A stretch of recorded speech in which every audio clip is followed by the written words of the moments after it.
만약 당신이 짙은 안개 속을 비행하는 조종사라면 무엇을 믿고 비행하시겠습니까? 아마 눈앞의 풍경이 아니라 저 계기판의 숫자를 믿어야 하겠죠. 그런데 만약 당신이 레버를 당기는 그 행동이 비행기의 고도뿐만 아니라 저 아래 보이지 않는 땅의 높이 자체를 바꿀 수 있다면 어떨까요? 오늘 저희가 좀 깊게 파고들어 볼 아주 특별한 경제학 논문이 하나 있는데요. 이게 특히 인문사회과학 연구하시는 분들이라면 정말 흥미롭게 들으실 것 같아요. 2011년에 나온 김성훈 교수님의 논문입니다. 믿음이나 인식, 이데올로기처럼 좀처럼 눈에 보이지 않는 것들이 어떻게 구체적인 현실을 만들어내는가. 이걸 설명하는 아주 새로운 수학적 언어를 제시하고 있거든요. 자, 그럼 그 안개의 정체가 뭔지부터 한번 같이 파헤쳐 보시죠. 교수님, 경제학, 특히 거시경제학에서는 오랫동안 표준처럼 써온 모델이 있다고 들었어요. 그 DSG라고? 네, 맞습니다. 동태적 확률 일반 균형 모델. 이름부터가 좀 어렵죠? 네, 이름만 들어도 머리가 아픈데요.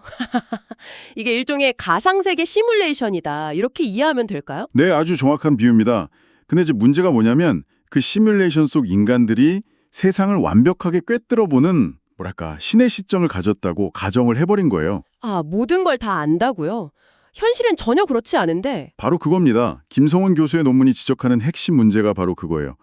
기존 경제학이 우리가 사는 이 복잡한 세계를 너무 단순하게 딱 두 가지 세계로만 나눠서 봤다는 거죠. 두 가지 세계요? 어떤 것들인데요? 첫 번째는 모든 것을 보고 통제하는 체스 플레이어의 세계입니다. MDP, 마르코프 결정과정 모델이라고 하는데요. 체스 플레이어는 판 위의 모든 말 위치를 완벽하게 보잖아요. 이건 관찰 예스죠. 그리고 자신의 수로 다음 판을 결정하고요. 이건 통제 예스. 대부분의 DSGE 모델이 경제 주체들을 이런 전지전능한 존재로 가정한 겁니다. 잠시만요. 그럼 기존의 표준 경제 모델인 DSG는 주로 이 첫 번째 세계, 그러니까 모든 걸 아는 체스 플레이어 모델을 썼다는 말씀이시군요. 이 세계에서는 믿음이나 착각 같은 게 끼어들 틈이 아예 없겠네요. 모든 걸 다 아니까요. 바로 그 지점입니다. 그리고 두 번째 세계는 이제 정반대예요. 현실에 아무런 영향을 못 미치는 수동적 기상학자의 세계, HMM, 은익 마르코프 모델이라고 부릅니다. 기상학자는 날씨의 진짜 상태를 직접 볼 수는 없죠. 이건 관찰 NO, 그냥 기압계 같은 불완전한 신호만 보고 추측할 뿐이고요. 심지어 기상학자의 예측이 실제 날씨를 바꾸지도 못하잖아요.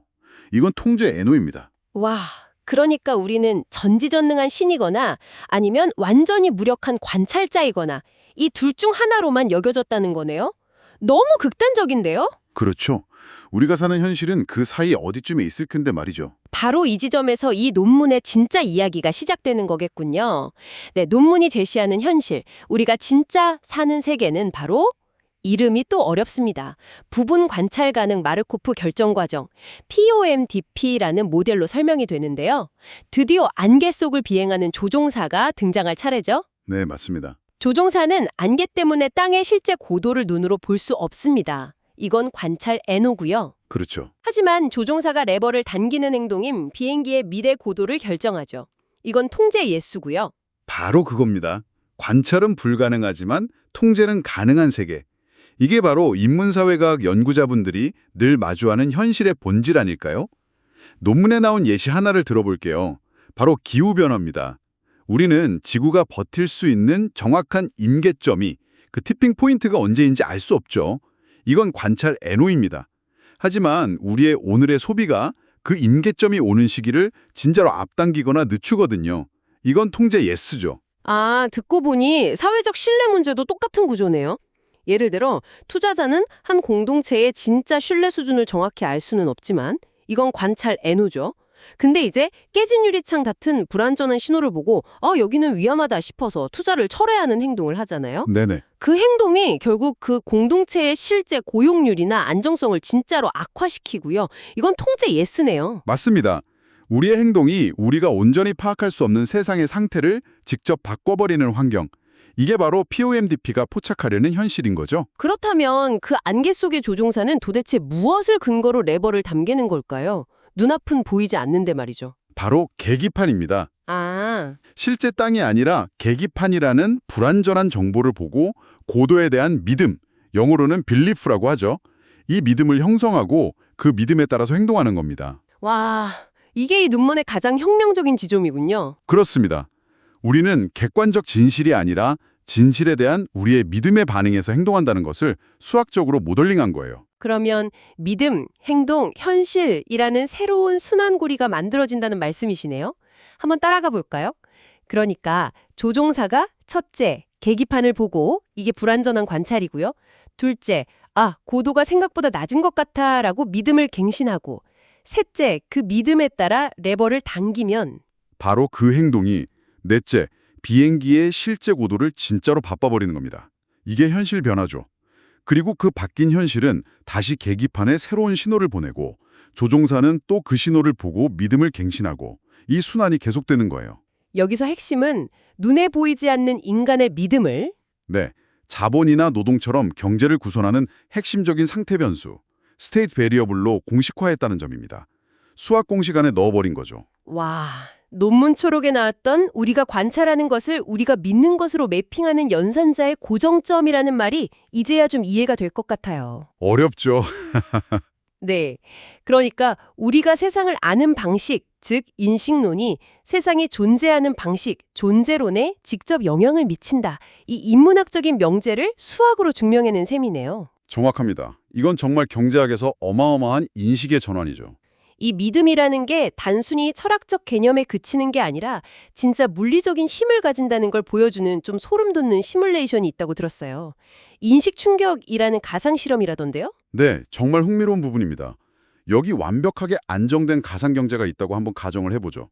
그런데 어느 날 갑자기 모든 국민이 아무런 근거도 없이 우리나라의 자본, 그러니까 공장이나 기계 같은 것들의 가치가 실제보다 1%더 높다고 믿기 시작하는 겁니다. 그냥 기분이 좋다 정도가 아니라 구체적인 수치로 착각을 하는 거군요. 일종의 집단적 착각에 빠진 거네요. 맞습니다. 우리 생각보다 부자다 하는 거죠. 자, 그럼 그 1%의 거짓 믿음이 어떤 결과를 낳을까요? 당장 소비를 늘리지 않을까요? 우리 부자다 하니까. 정확합니다. 논문에서는 이걸 the spree, 즉 흥청망청 파티라고 표현하는데요. 사람들이 즉시 소비를 0.57% 늘리고 노동시간을 줄여서 여가를 즐깁니다. 잠깐만요. 믿음은 낙관적인데 모두가 일을 덜 하니까 실제 생산량은 그 순간부터 바로 감소하겠네요? 바로 그겁니다. 그리고 장기적으로는 더 큰 문제가 생겨요. The hangover, 즉 숙주죠. 소비를 늘렸다는 건 반대로 말하면 저축과 투자를 줄였다는 의미잖아요. 그렇죠. 실제 투자가 줄어드니까 국가의 실제 자본이 진짜로 줄어들기 시작하는 겁니다. 와, 우리는 부자라는 거짓 믿음 때문에 우리는 진짜로 가난해지는 치명적인 순환고리가 작동한 거군요. 네, 정말 무서운 얘기죠. 그래서 그 숙치는, 그 불황은 얼마나 오래 가나요? 이게 가장 충격적인 지점입니다. 이 1%의 착각으로 인한 불황이 완전히 정상으로 돌아오는데 걸리는 시간이 100분기 이상, 즉 25년이 넘게 걸립니다. 네, 25년이요? 잠깐만요. 고작 1%에 그것도 근거 없는 낙관론 때문에 한 세대가 통째로 불황을 겪는다는 건가요? 네, 그게 수학적으로 계산이 된다는 게 믿기지가 않네요. 솔직히 저도 이 부분을 처음 읽었을 때 제 눈을 의심했습니다. 모델에 오류가 있나 다시 확인했을 정도니까요. 1%의 생각이 25년의 현실을 만든다는 게 정말 충격적이죠. 2007년 금융위기를 한번 떠올려 보세요. 주택가격은 절대 떨어지지 않는다는 그 강력한 인식 충격이 얼마나 파국적인 현실을 만들어냈는지 이 모델이 그 메커니즘을 그대로 보여주는 겁니다. 듣다 보니 이건 단순히 경제학 모델 이야기가 아닌 것 같습니다. 집단적 믿음이 현실을 바꾼다는 건 사실 역사학이나 사회학에서 계속 다뤄온 주제잖아요. 맞습니다. 예를 들어 특정 시대의 시대 정신이나 사회 규범 같은 것들이요. 이 모델이 그런 추상적인 개념에 구체적인 분석 틀을 제공할 수 있다는 뜻으로 들리는데요. 바로 그겁니다. 이 논문이 인문사회과학 연구자분들에게 주는 가장 큰 선물이 바로 그거예요. 그동안은 측정하기 어렵다는 이유로 경제학에서 좀 외면받았던 믿음, 규범, 시대정신 같은 무형의 자산들을 분석할 수 있는 강력한 언어를 제공하는 거죠. 논문 결론에 나오는 케인즈의 동물적 감각, 애니멀 스피리츠에 대한 분석이 좋은 예시입니다. 금융시장의 거부를 분석하는 데 이 모델을 쓸 수 있다는 거군요. 그렇습니다. 어떤 자산의 진정한 가치는 사실 아무도 모르잖아요. 관찰이 불가능하죠. 우리가 보는 건 시장 가격이라는 불완전한 신호뿐입니다. 그렇죠. 이 POMDP 순환고리로 버블을 설명할 수 있어요. 투자자 A가 가격 상승이라는 신호를 보고 아, 진짜 가치가 올랐나 보다라고 믿고서 주식을 매수하는 행동을 합니다. 그러면 그 매수 행동이 수요를 늘려서 가격을 진짜로 올려버리고 이게 현실 변화고요. 그럼 투자자 B는 A가 만들어낸 그 높아진 가격을 보고 또 뛰어드는 일종의 자기 실현적 예언이 되는 거군요. 정확합니다. 그 순환이 반복되면서 버블이 만들어지는 거죠. 여기서 중요한 시사점은 버블이 단순히 사람들의 비합리성이나 탐욕의 결과가 아닐 수도 있다는 겁니다. 오히려 관찰 불가능한 진실과 관찰 가능한 신호 사이에 피드백 루프가 만들어내는 각자의 입장에서는 지극히 합리적인 선택의 결과일 수 있다는 걸 이 모델이 보여주는 거예요. 오늘은 경제학이 완벽한 정보라는 유리벽을 깨고 안개야말로 우리가 사는 세상을 정의하는 핵심 특징임을 인정한 혁명적인 논문을 살펴봤습니다. 경제의 상태를 이해하려면 먼저 인간 믿음의 상태를 이해해야 한다. 이런 선언처럼 들리네요. 네, 정말 중요한 지적입니다. 이 논문은 집단적 믿음이 어떻게 현실을 만드는지 그 과정을 보여줬습니다. 그렇다면 마지막으로 이런 질문을 던져보고 싶습니다. 지금 당신의 연구 분야에서 가장 중요하게 작용하고 있지만 눈에 보이지 않는 집단적 믿음은 무엇인가요? 그리고 우리 모두는 그 믿음을 갱신하기 위해 어떤 불완전한 계기판을 매일 들여다보고 있을까요?